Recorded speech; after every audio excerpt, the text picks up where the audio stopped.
past the top of the hour from the whole aerobics and fitness. Hopefully you've taken a breath. I can say dancing is not for everyone. You'll just really have to excuse me there. But anyway, welcome to the County Diary and later on the International Diary, just updating you on what is happening in various counties in the country. And we do begin with matters Nakuru County this particular morning.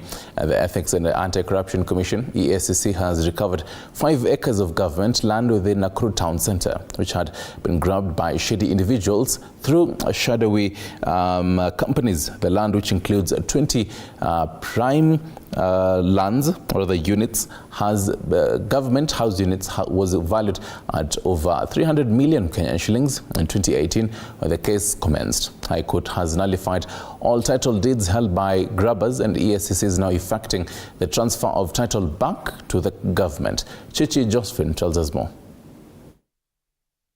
As a part of the ongoing recovery of assets, EACC has executed a coup against dishonest business people in Nakuru County after recovering 5 acres of land belonging to the Ministry of Housing and Urban Development within Nakuru Town Centre, which had been grabbed by private individuals through private companies and proxies. In this case, EACC has recovered about 5 acres of government land belonging to the Ministry of Housing and Urban Development within Nakuru Town Centre, which had been grabbed by private individuals through private companies and proxies. According to the EACC South Rift Region Manager Godfrey Oyugi, the land on which 20 prime government houses are built has an estimated current market of 345 million shillings. The land, which includes 20 prime government house units, has an estimated current value of 345 million Kenya shillings.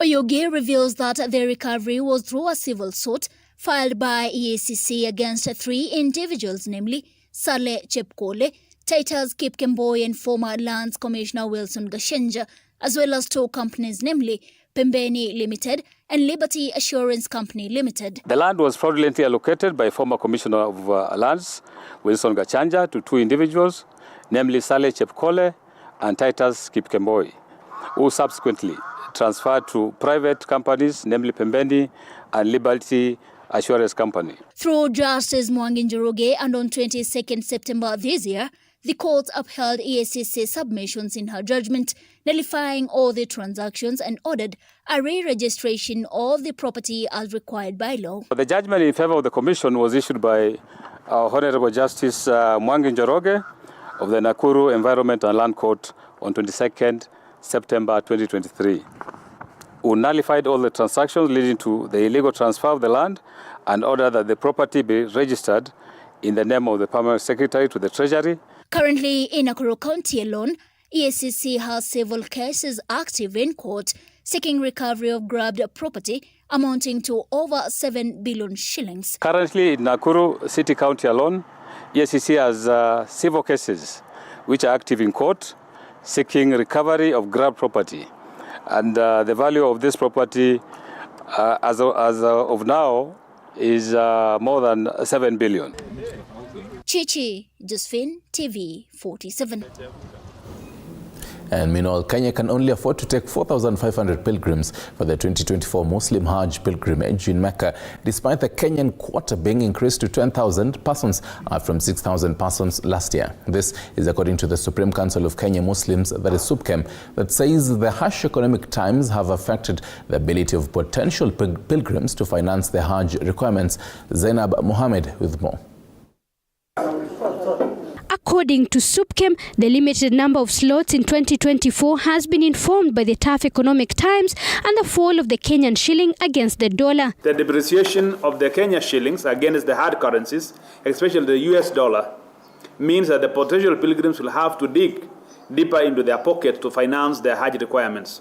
For those reasons, we in Kenya can only commit to take up 4,500 slots from the 10,000 until our economic situation improves. The council says that out of 77 Hajj agents who assisted pilgrims this year, only 50 have been approved to take part in the 2024 Hajj. The reason for whittling down the number of Hajj agents has been occasioned by the new and stringent protocols put in place by the Saudi Ministry of Hajj and Umrah Affairs to govern the conduct of 2024 Hajj.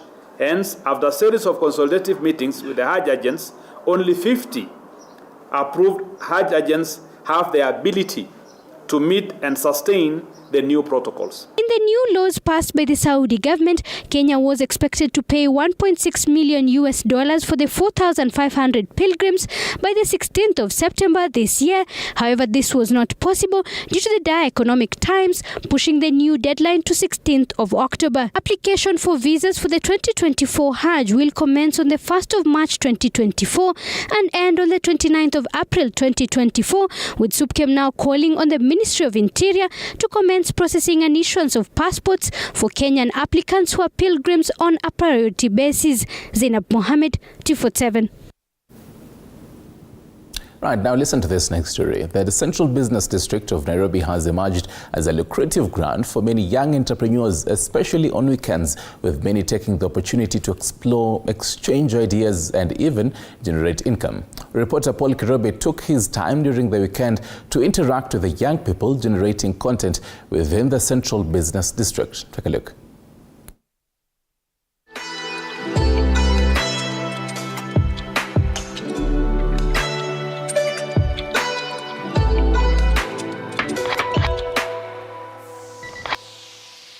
This is the Central Business District of Nairobi, popularly known as CBD. Every single Sunday, things are quite different here as compared to other normal days.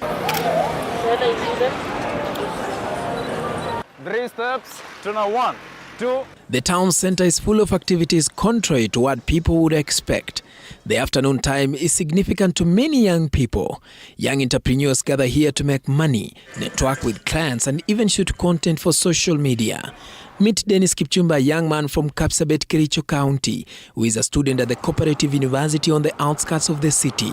He knows that each time he visits the CBD on a Sunday, there is money to be made.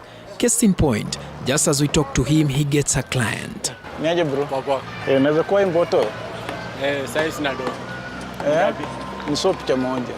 Mimi niko na join, niko na 50. The client finally agrees to the terms offered.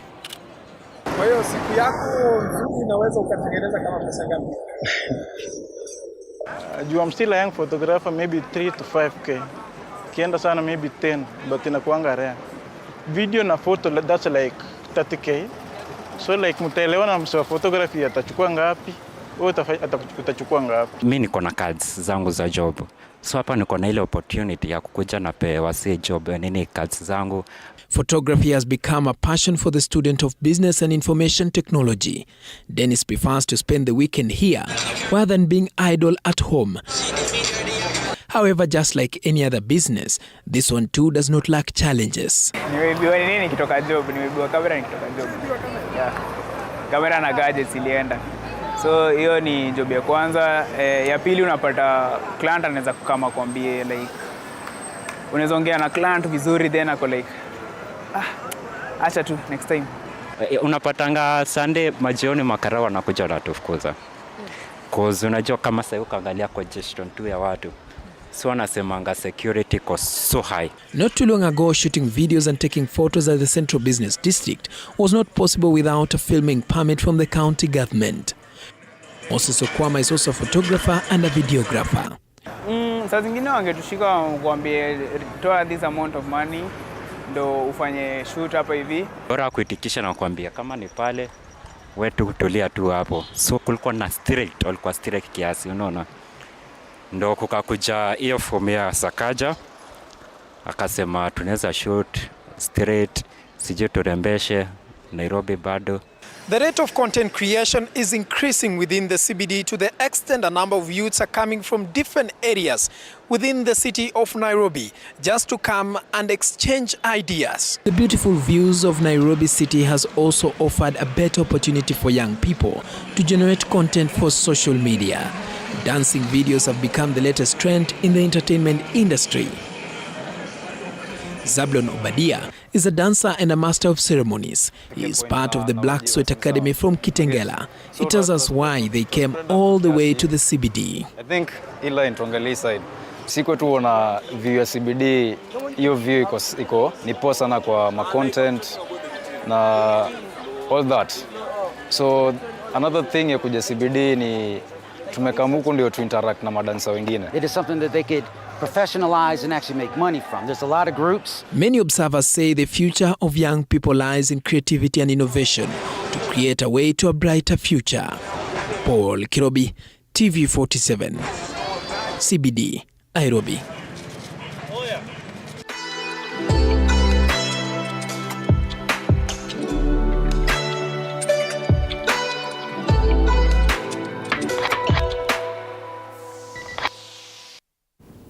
From clicks to clash, quite interesting. Paul Kirobi there. Now, from that, Governors Anyang' Nyong'o of Kisumu and Fernandez Baraza of Kakamega have lashed out at the national government over reports that the Africa Cup of Nations, that is AFCON, will be held in Nairobi and Eldoret alone leaving out Azimio strongholds. This comes after Sports CS Babu Namwamba unveiled 4 stadia that will be used for the AFCON tournament in 2027, with Kasarani, Nyayo and Kip Keino in Eldoret undergoing a total overhaul and all the new Talanta Stadium in Jamhuri Park to be built from scratch. I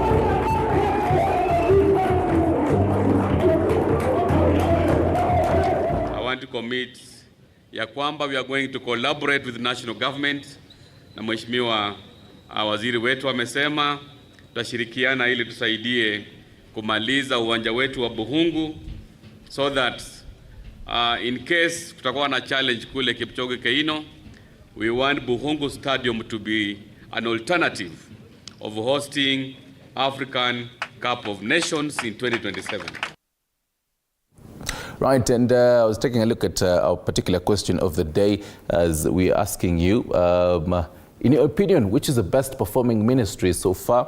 Hashtag is Morning Cafe. They do have it on your screens.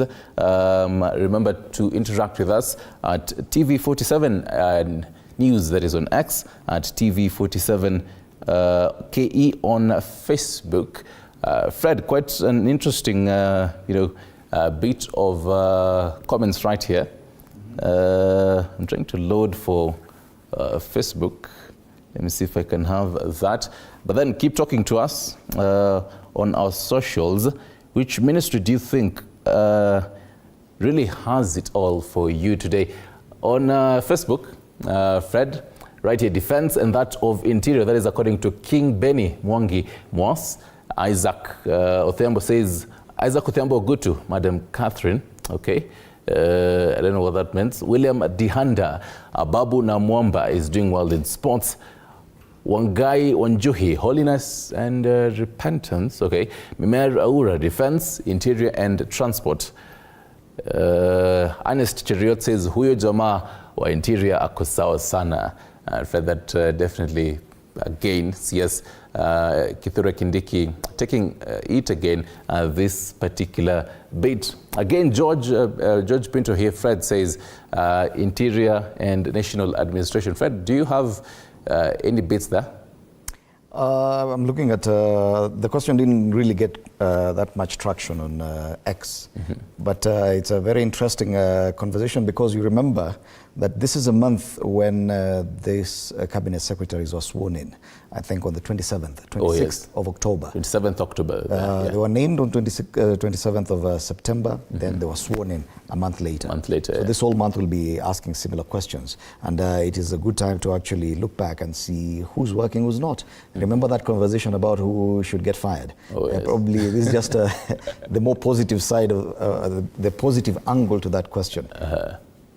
Which ministry, which government ministry so far is performing better than the rest? Yes. Right. And even as we also even take a look at this, I've been saying this particular conversation, AFCON bid, that I was taking a look at both governors, Kisumu and Kakamega, saying, why are you living out as your strongholds? Tonight, George Maringa might be hosting and will be hosting Sports Cabinet Secretary, that is Babu Namwamba. I get where they're coming from. And yes, probably Maringa should pose that question to the CS. Because according to that statement from Governor Governors Nyong'o and Barasa, is saying, they say that most of the football fans come from their region, Western Kenya, Nyanza region. That's where most of the fanatic football fans come from. And he argues that, yes, Uasin Gishu, Eldoret, they're good in terms of sports. It's the home of champions, but it's about athletics, not football. So the risk is that, and this is according to them, that you might have an AFCON game being played on at Choge Keino Stadium in Eldoret, but who are the fans? The turnout might not be as good as if you would have taken it to Kisumu. Oh yes, and he has a point there. If you ask, I think he does have a point. But then again, the government must have its own reasons why they took it to Eldoret, because I'm sure even AFCON, the organizers, have their own standards and requirements of where such games can be played. So hopefully now the fans from the Western will have to travel to Eldoret now. And it's not very far from Kakamega to Eldoret. It's not that far. Well, definitely keep talking to us on our socials. That particular question: who, in your opinion, which particular ministry do you think is performing well? I'll be sampling all and some of your feedback as we move on. But then, Fred, that particular conversation you're having on matters of the whole state of the nation, our own Naivasha correspondent, Willie Dennis Njeru, talked to a few residents there just to get the sentiments on how the state of the nation really is. Let's listen into what the residents were saying.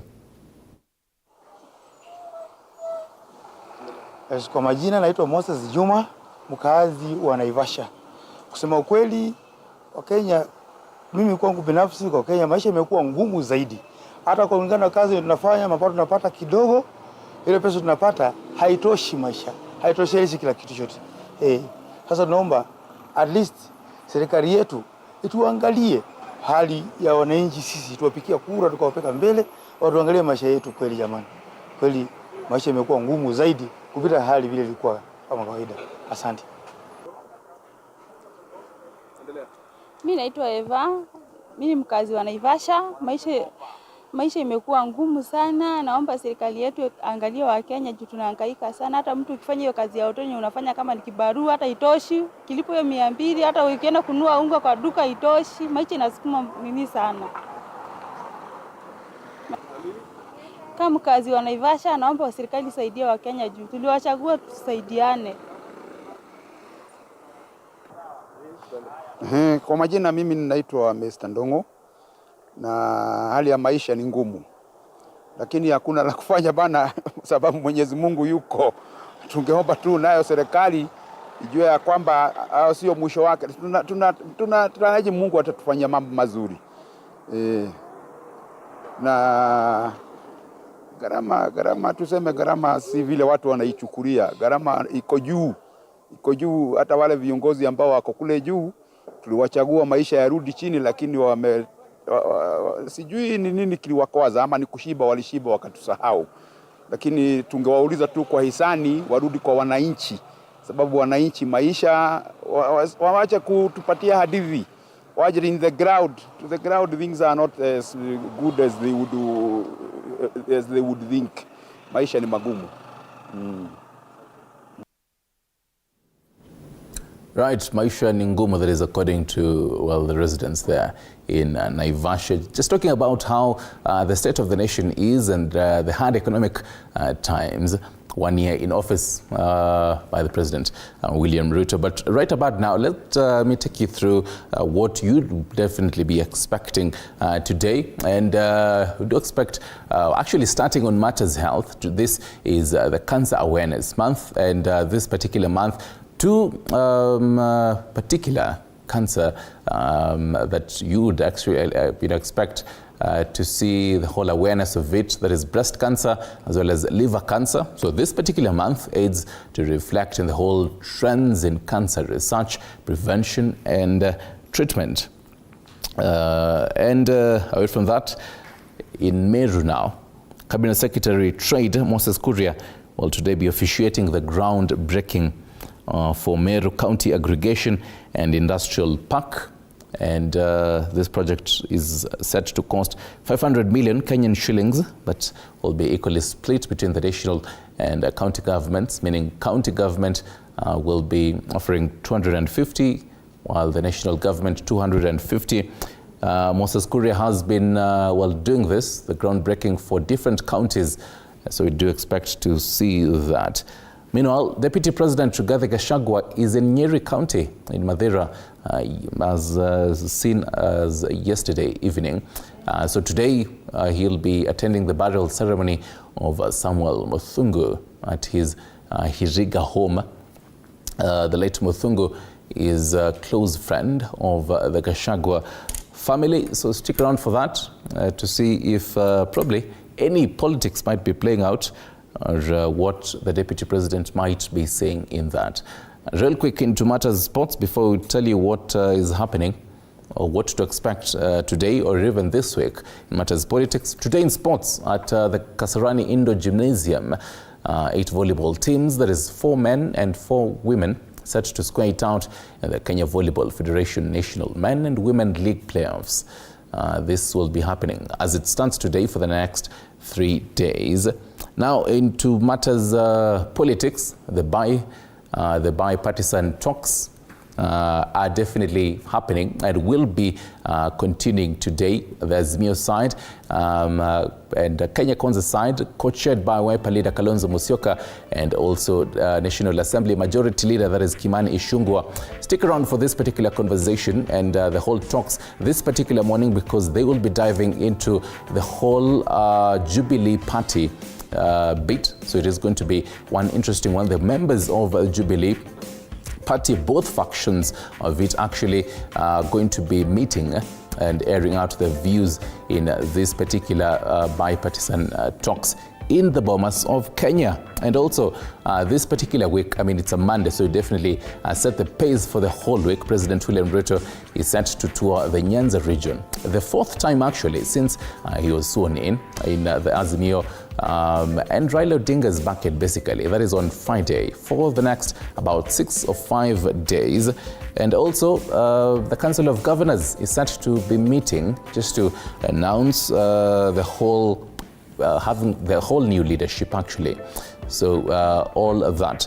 We'll take a short break right about now. Stick around for more.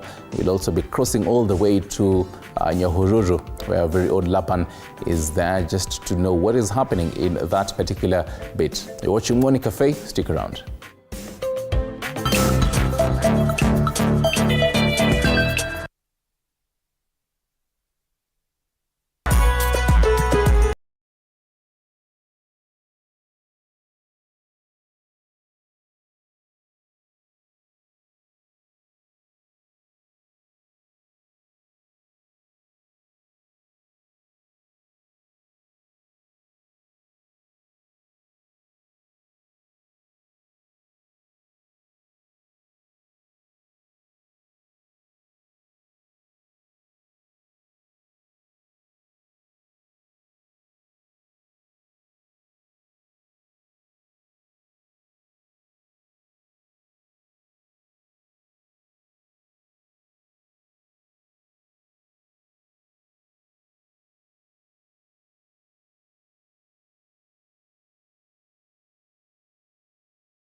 Right, welcome back, and just a brief of what to expect this particular day. The United Nations Security Council is set to vote on the whole deployment of Kenyan troops to Haiti. So if this particular vote is approved, Kenya will be sending its troops to Haiti by 2024. And also EACC is to probe the whole use of 100 billion shillings in Turkana by ex-governor and former governor, that is Josephat Nanok, over the last 10 years. But away from that, now into the whole El Nino preparedness in different counties. And this particular morning, just taking a look at Nyahururu. According to the Met Department, this particular El Nino rains were set to peak this particular month in October, when the second day of October. So we just really want to understand by the start of this particular month and by the end of this particular year, how this particular rains will be. Now, crossing over to Nyahururu, where Laban Muhinda is. Laban, habari asubuhi. Update us on the El Nino preparedness in that particular area.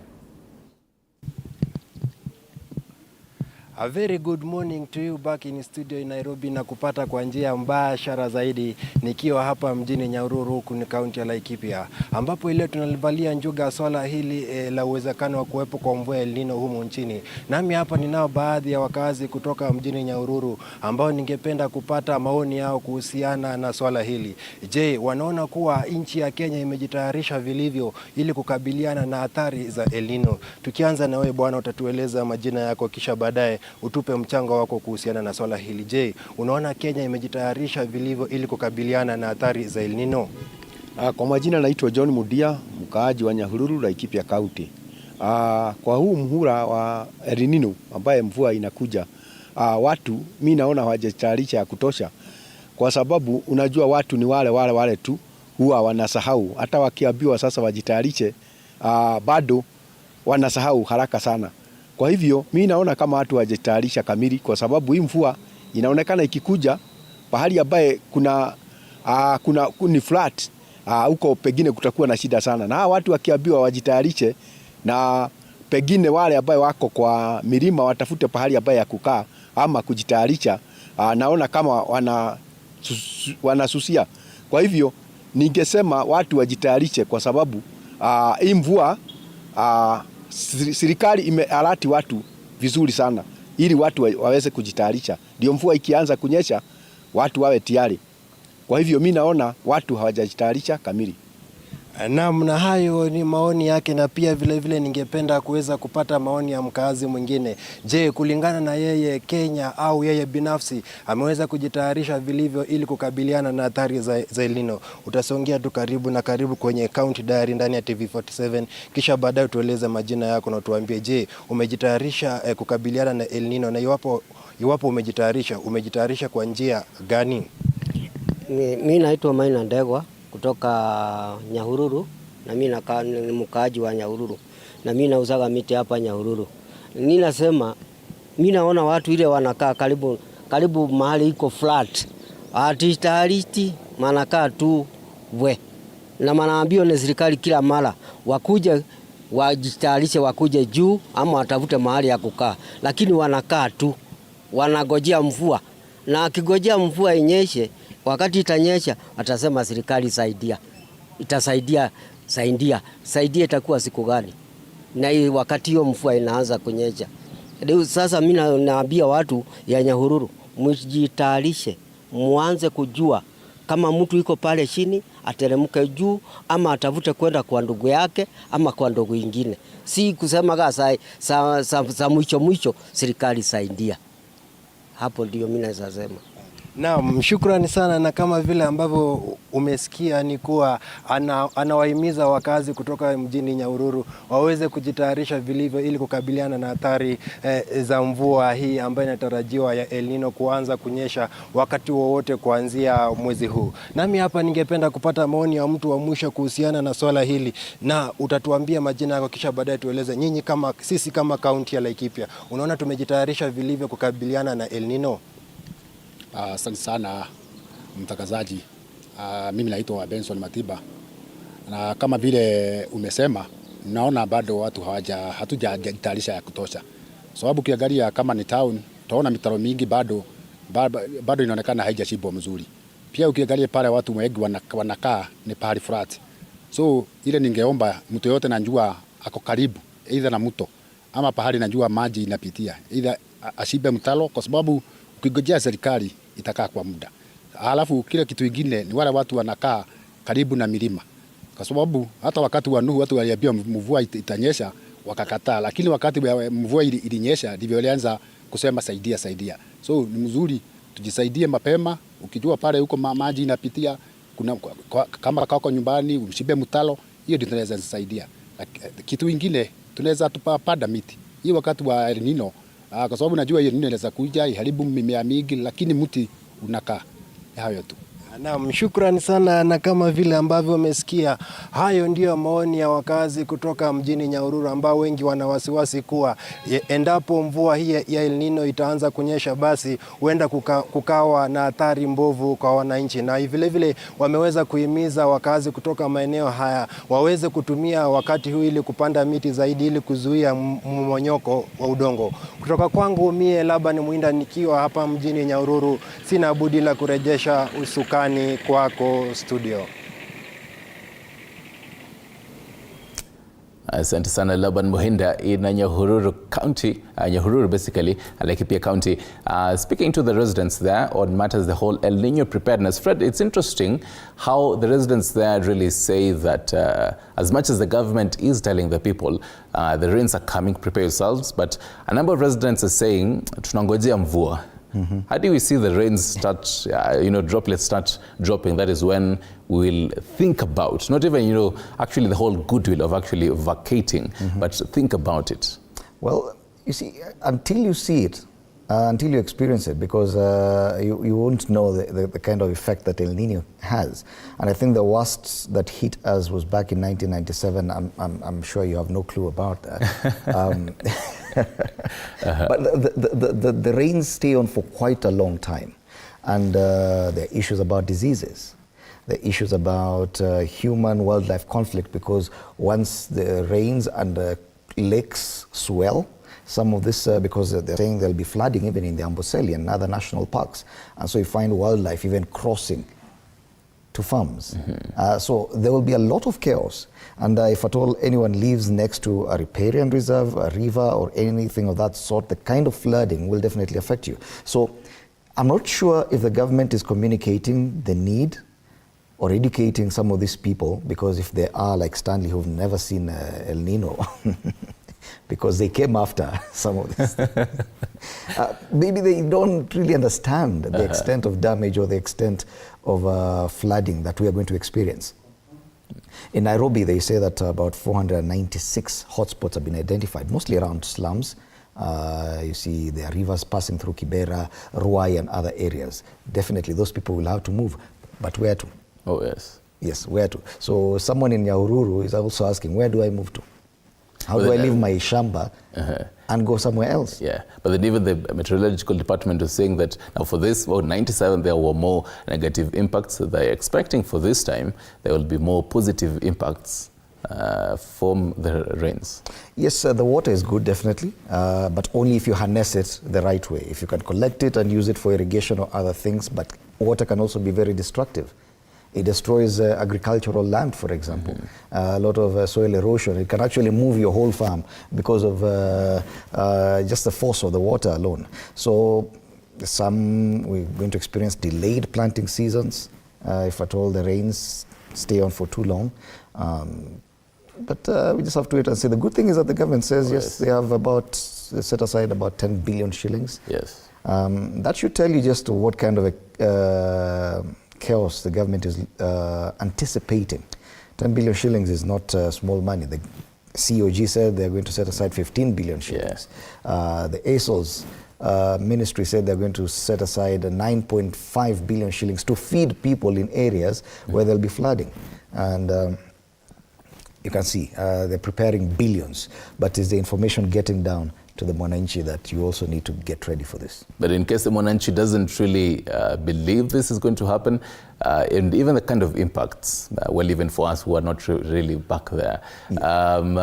People still don't know El Nino. Take a look at, for example, Cape Town in South Africa, the kind of floods that are really happening there. You saw flooding in New York, and it's interesting that even in big cities, flooding does cause a lot of damage. Yeah, true. And the thing is, why are we setting aside a lot of money to come and remedy after the damage? See, probably this money should be used to prepare for any eventuality, as opposed to getting ready to go save people after the fact. Yes. Yeah. And actually, speaking of US and Cape Town, let's take a look at what is actually happening in some international bit. And we do start with Gabon and Gabon's transitional president, that is General Brice Ngoma, Sunday toured the Democratic Republic of Congo, where he was welcomed by his counterpart, President Denis Sassou Nguesso. So according to Nguema's special advisor, Obama Ngomo, the meeting is set to boost boost bilateral relations between the two countries.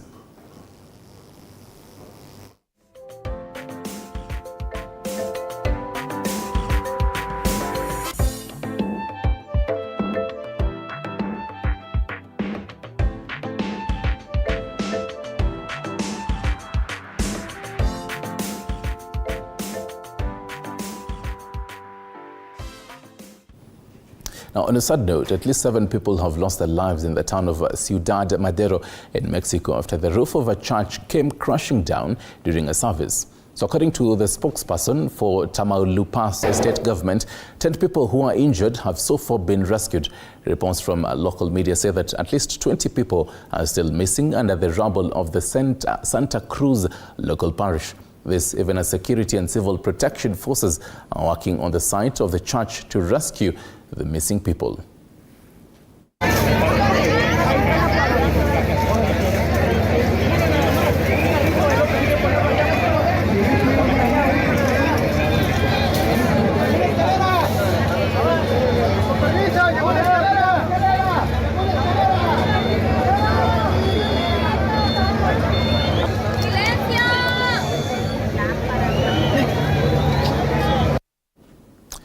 May their souls rest in eternal peace. Now to some corridors of justice, and former U.S. President Donald Trump is set to appear in court today for his civil fraud trial.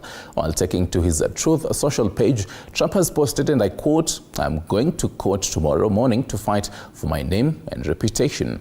Trump has been accused of committing fraud by inflating the value of the real estate and financial assets of the Trump organization for years. President Trump, will you come speak to us?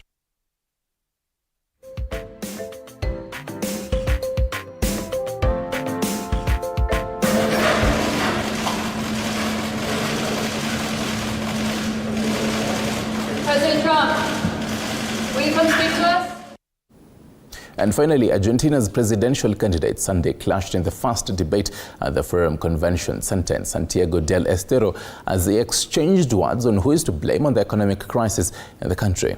The debate featured a lineup of 5 prominent political figures, including Javier Milei, Sergio Tomas Massa, former Security Minister Patricia Bullrich, Cordoba Governor Juan Ciacheretti, and Miriam Bregman. This is ahead of the general elections to be held on the 22nd of October this year.